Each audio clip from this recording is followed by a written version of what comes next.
मिताली के चेहरे का रंग उड़ गया। उसने सुदर्शन की तरफ देखा। सुदर्शन भी उसे ठगा सा देखता रह गया। अब गरीब के घर ठंड में बिना बुलाए मेहमान इस तरह घर आकर कुछ दिन ठहरने के लिए कहेंगे तो उनका यही हाल तो होगा। मिताली खिसियाते हुए बोली, अच्छा, कोई बात नहीं, ये घर भी अपना ही समझो। लेकिन हमारी हालत तो तुम देख ही रही हो ना रूपल। तुम्हें किसी तरह की कोई परेशानी तो नहीं होगी? अरे नहीं, परेशानी कैसी, बस 2-4 दिन ही की तो बात है, फिर हमारा रहने का बंदोबस्त हो जाएगा तो हम चले जाएंगे। अजनबी जगह रूपल और बच्चों को किसके भरोसे छोड़ता, इसलिए आप लोगों के पास ही चले आए। मिताली पर तो जैसे मुसीबतों का पहाड़ ही टूट पड़ा। अब वह कहां से उनका चाय नाश्ता कराएगी और वह उन्हें ओढ़ने के लिए क्या देगी? उनके पास तो बोरे की सिली रजाई है। अगर रूपल और उसके पति को ये पता चला तो वो उनके बारे में क्या सोचेंगे? रात में तो मिताली ने दाल चावल बना दिए। खाना खाने के बाद वैभव अंगड़ाई लेते हुए बोला, खाना बहुत स्वादिष्ट बनाया है मिताली जी आपने। लगता है मैंने तो कुछ ज्यादा ही खा लिया। अब बैठा भी नहीं जा रहा। हमारे लेटने की जगह बता दीजिए, वैसे भी दिन भर की भागदौड़ में थकान हो गई है।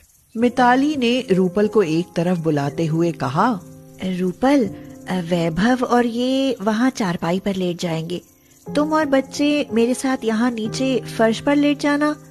लेकिन वो ओढ़ने के लिए रजाई। अरे तुम चिंता मत करो मिताली, हमारे बैग में रजाई है, बस तुम लेटने की जगह बता दो।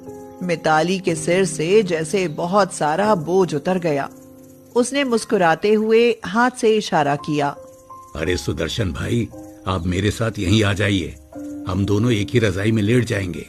हाँ, ये सही रहेगा। और हम सब एक रजाई में हम सब लोग कैसे आएंगे? और भला इस पतली सी रजाई में ठंड कैसे रुकेगी? मिताली, ये रजाई कोई मामूली नहीं है। ये जितनी पतली है ना, उतनी ज्यादा गर्म भी। 5,000 की खरीदी थी। ये जयपुरी रजाई है। मिताली ने बोरे की रजाई नीचे बिछा ली और रूपल की रजाई को वो सब ओढ़कर लेट गए। बच्चे तो खुशी से उछलने लगे। माँ, कितनी चमकदार रजाई है, हम भी ऐसी रजाई लाएंगे। हाँ बेटा, हम भी लाएंगे। अभी सो जाओ, सुबह स्कूल जाना है। उस रजाई को ओढ़कर ऐसा लगा जैसे वो सब लोग जन्नत में चले गए हैं। रूपल की वजह से उन्हें ऐसी रजाई ओढ़ने को मिली, वरना उन्हें तो ऐसी रजाई देखने तक को भी नसीब नहीं होती। रात में सोने के बाद सुबह ही आंख खुली। मिताली ने सोचा कि वैभव और रूपाली को नाश्ता भी चाहिए, क्या पता ऑफिस खाना लेकर भी जाते हो। वह बाहर आई और सुदर्शन को बुलाकर बोली, सुनिए जी, मैं तो ये कह रही हूँ कि किसी से 2-4 हजार रुपए ब्याज पर ले लो, मेहमानों का खाना खर्चा भी होगा। सही कहती हो, किसी को हमारे घर की स्थिति क्या पता, मैं देखता हूँ कहीं से उधार मिल जाए। और सुनो, शाम को दाल चावल मत बनाना, अगर पैसे मिल गए तो कुछ सब्जी लेता आऊंगा। बहुत अच्छे लोग हैं, बेचारों ने रात हमें अपनी रजाई में ही सुलाया था। अगर उन्हें हम बोरे की रजाई ओढ़ने को देते तो कितनी बेइज्जती होती। ये सब रूपल और वैभव ने चुपके से सुन लिया। उन्हें ये सब सुनकर बहुत दुख हुआ कि उनकी वजह से उन लोगों को किसी से पैसा उधार लेना पड़ेगा। मैं शाम को आते समय इनके लिए महीने भर का राशन उठा लाऊंगा, ताकि इन्हें हमारी वजह से कोई परेशानी ना हो। सुदर्शन ने बहुत कोशिश की, लेकिन गरीब को कौन पैसे उधार देता है। शाम को वह दुखी होकर घर लौटा, मगर घर में इतना सारा सामान देखकर चौंक गया। मिताली, ये सब वैभव लेकर आए हैं। भाई साहब, हम लोग कुछ दिन यहाँ रहेंगे तो राशन तो चाहिए ना, इसमें चौंकने की कोई बात नहीं। मिताली, तुम्हें ये सब लाने के लिए मना करना चाहिए था। मना किया था, पर रूपल और वैभव नहीं माने। इसी तरह सप्ताह भर गुजर गया। वैभव घर में रोज सब्जी उठा लाता, मानो जैसे उन गरीबों के दिन ही बदल गए हों। लेकिन ये रौनक सिर्फ कुछ दिनों की थी। वैभव ने अपने रहने का इंतजाम अपने ऑफिस के पास ही कर लिया। वो लोग जाने लगे। मिताली, ये लिफाफा बच्चों के लिए और ये तुम्हारे लिए। ये सब क्या है रूपल? इसे मेरा प्यार समझ कर रख लेना।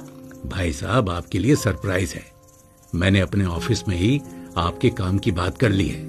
कल से आप समय पर आ जाइएगा। आपका एहसान हम कभी नहीं भूलेंगे वैभव जी। रूपल और वैभव ने उनसे विदा ली। मिताली की आंखों में आंसू थे। तभी मिताली को याद आया कि उनकी रजाई तो यहीं छूट गई। वह दौड़ती हुई चिल्लाई, रूपल जरा रुको, तुम्हारी रजाई।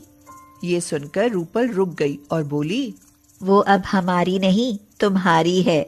रूपल लेकिन इतनी महंगी रजाई हमारे लिए क्यों? क्योंकि रिश्तों में कीमत नहीं प्यार देखा जाता है। ये कहकर रूपल चली गई। अब उनके पास 2 महंगी वाली रजाई थी। सुदर्शन वैभव के ऑफिस में काम करने लगा, जहां उसे अच्छे पैसे मिलने लगे और सब कुछ अच्छा होता चला गया। गरीब के घर से ठंड में बिन बुलाए मेहमान क्या गए, उनका घर खुशियों से भर गया।